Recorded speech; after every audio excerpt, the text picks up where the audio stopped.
Ready? Well, we've been going over how to make making decisions, following some of the people who made decisions, kind of bad decisions. But I wanted to leave in with having good decisions. Um, who made the right decisions the right way?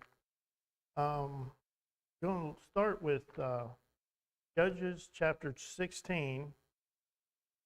Judges 16.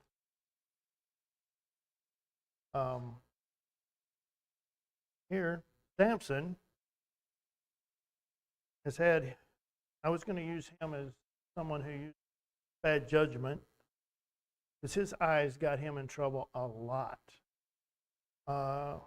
He went after the lust of his own heart. God used it to persecute the Philistines, and yet he still got in a lot of trouble because of his eyes. And here in we'll start in Judges 16, verse 23.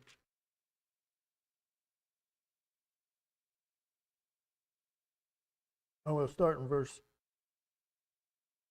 21. But the Philistines took him and put his eyes out and brought him to Gaza and bound him with fetters of brass, and he did grind in the prison house. Howbeit the hairs of his head began to grow again after he was shaven, and the lords of the Philistines gathered themselves together for to offer great sacrifice unto Dagon their God, and rejoice. For they said, Our God hath defeated Samson, our enemy, has delivered Samson, our enemy, into our hands. And when the people saw him, they praised their God, for they said, Our God hath delivered into our hands our enemy and the destroyer of our country, which slew many of us.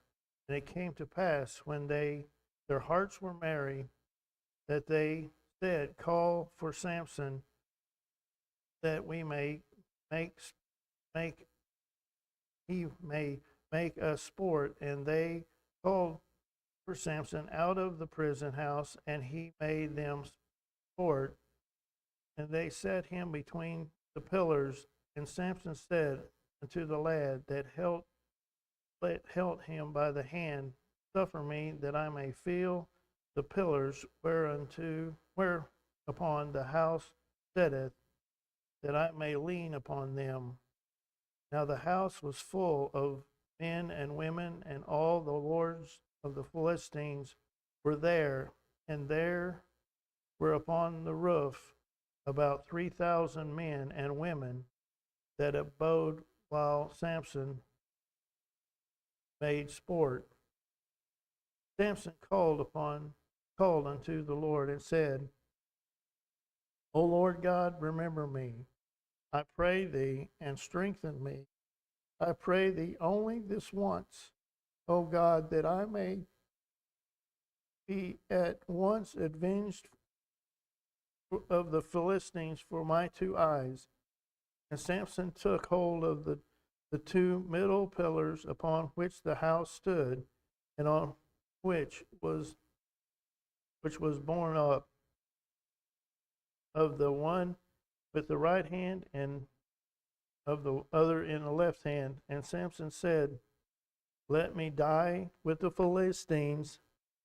And he bowed himself with all his might, and the house fell upon the lords and upon all the people that were there. So the dead which he slew at his death were more than they which slew in his life. Here, Samson actually prayed, and you read his account of the many things where his strength was there. He never prayed. I never see that he prayed, Give me strength. when Delilah would tell him, the lords of the Philistine are upon you, he just went. And he had the strength. He did it. But here, he knew why he was there. I think it's funny, you think about it. Here the Philistines have gathered together to sacrifice to Dagon, their god. After all these people died sacrificing to him by one man that they thought was they had defeated, their God had defeated. I think I'd give up that God. Think about it. But yet God took care of Dagon later on with the ark. But here, Samson actually prayed. You know, he prayed, remember me, give me my strength. And you know, as I wonder, he had a lot to think about while he was walking in circles. I'm thinking circles as he ground those grain. And he was just like everybody else there. But when he stood there, he took down those pillows because he prayed. He knew he had sinned and he knew why he sinned. But another one is in 1 Samuel chapter 30. 1 Samuel chapter 30.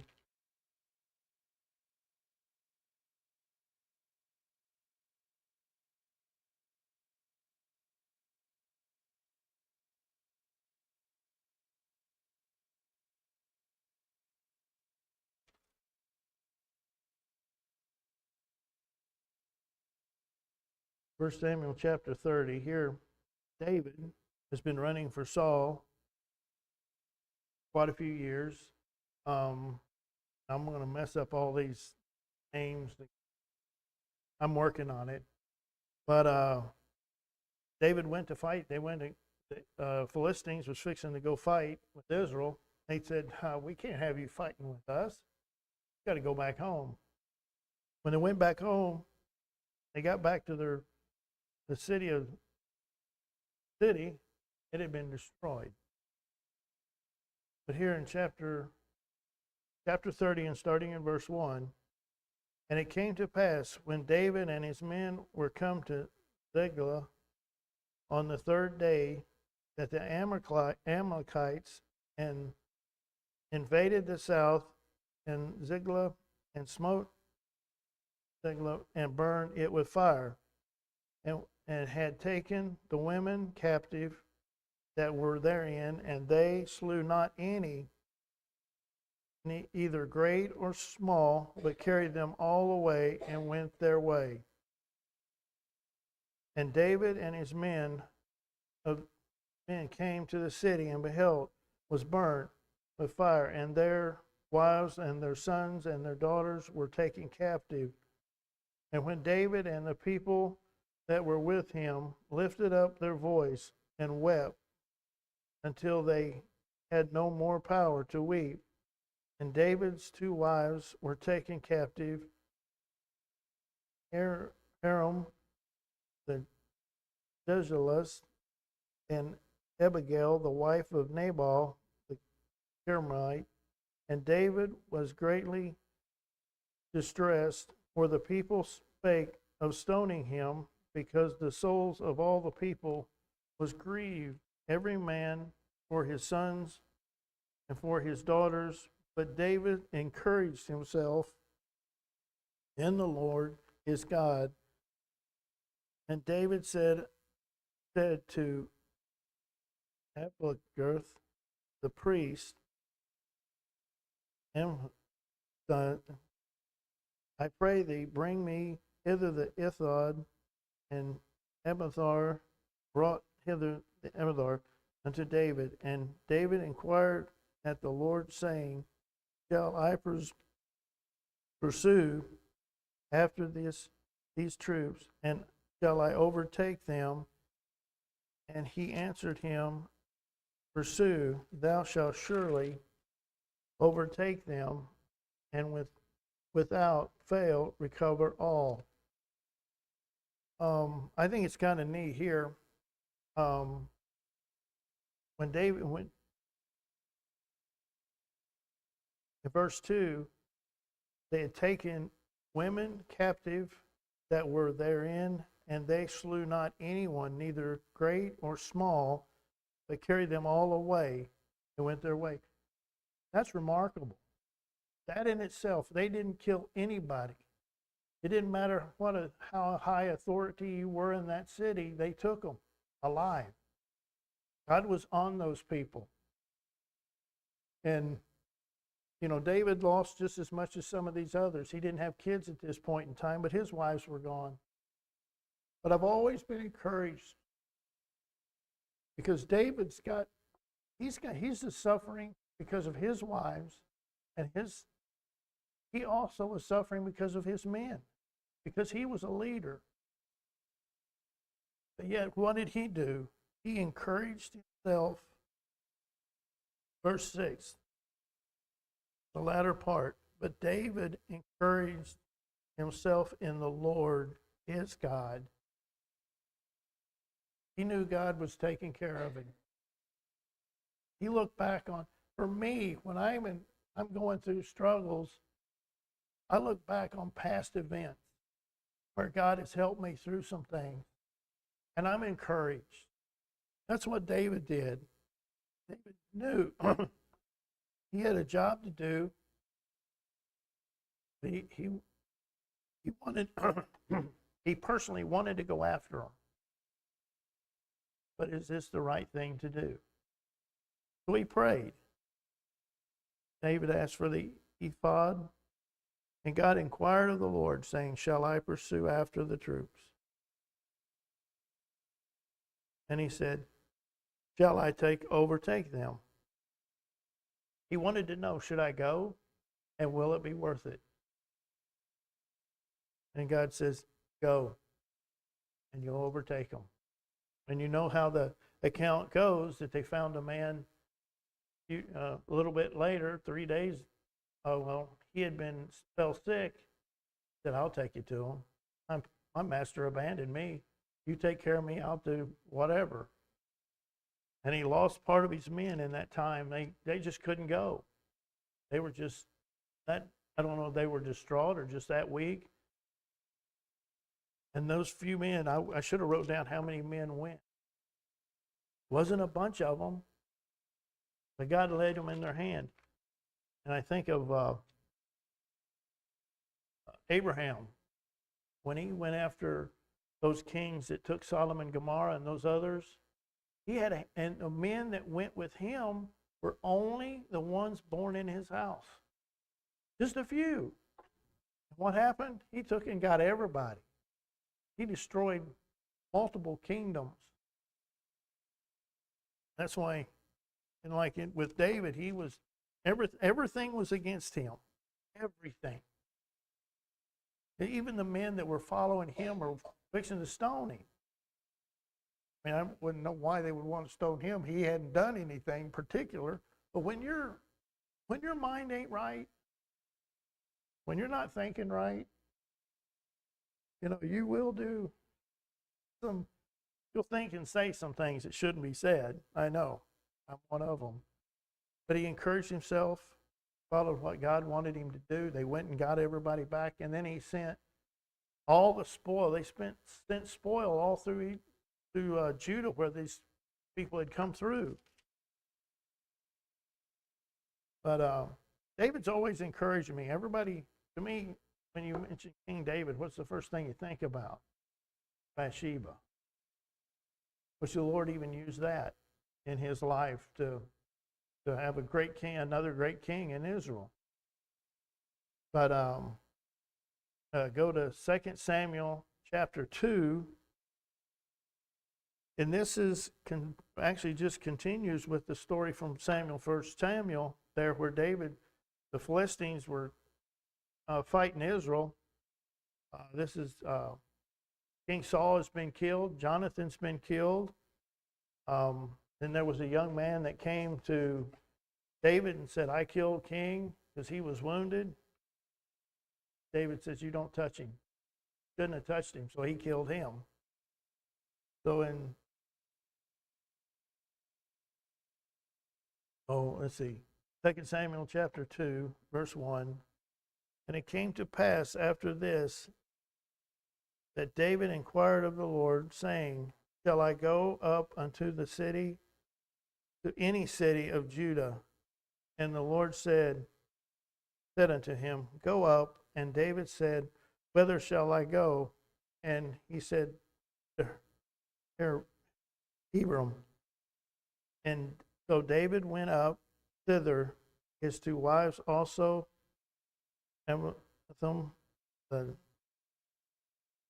Zerahite, and Abigail, Nabal's wife, the Carmelite, and his men that were with him, did David bring up, every man with his household, and they dwelt in the cities of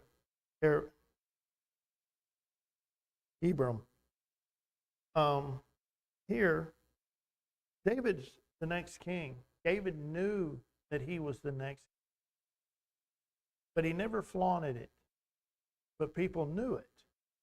That's what I think is neat, because how many people today, especially when you're at work or wherever, they know they're second in command. They kind of flaunt it. They push their power. And how many times did David have a chance to kill Saul? He didn't. He made the right decision. Made a few mistakes. There's a lot of them we aren't accounted for. But yet he trusted God. And yet David knew he was the next king, but he didn't say, let's go. I'm the king, I'm taking over. He inquired, he asked God, where should I go first? Where should I go? What city? Which one? Because now he knew that his life was, Saul wasn't going to be after him, so he went up.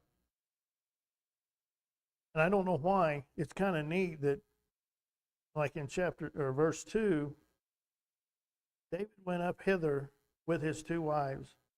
How come they named their name? Their names are both there of his two wives. They're in there. He could have just stopped and said, and took his two wives. I think it's always interesting to look at some of the names and why they're there.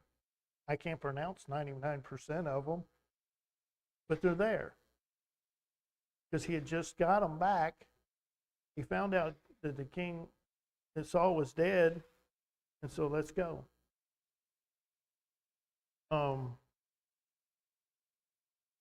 Actually, my lesson's about done. Could have had a longer devotion. But even, I think about, even though no matter how messed up your life is, like Samuel's was, not Samuel, yeah, how his life was messed up, he wasn't a very good, what we would say, a witness. And yet God used him. I think no matter what sin we have in our lives, I looked at that as you ask for forgiveness and go on. Thought about a lot of this on my drive back and forth, so nothing's wrote down. But we need to pray more. You think, you think about things that you go to town, you need groceries. You know what you need? You need to pray before you go. You pray because out there in the world, there's so many advertisements that are there that'll turn your eyes. Just like Samson had so many problems with his eyes and what he looked at. When you look, it'll always be there. There are people that can have a photostatic memory. I think I said that right. And they can remember and recall a lot. But we can too if we let things go that way. But making the right decisions and how you make the decision is very important. Like I said last week, I've made some terrible mistakes in my life that I feel like the Lord punishing my kids for. And I see it. That's why this was wanted to show the downside of the wrong decisions and also the right way. Because it took a few years. David did take over, was put in charge of the entire Israel, but he never forgot Jonathan. Because he never went after, I mean, they fought, the two families fought. But I think it was them fighting him, not him fighting them. But hopefully this will be an encouragement to everybody to try to make the right decision. And sometimes it's got to be a fast decision. Who was it that was the king's cupbearer? Did he pray to, Lord help me? And he had been thinking about everything he needed to do to go back to Jerusalem to build those walls. And he went. Can't remember his name, give you something to look up. But just pray for us as we continue to do these Sunday school lessons. That's what I have for today. Hopefully it is an encouragement. We'll be dismissed with a word of prayer.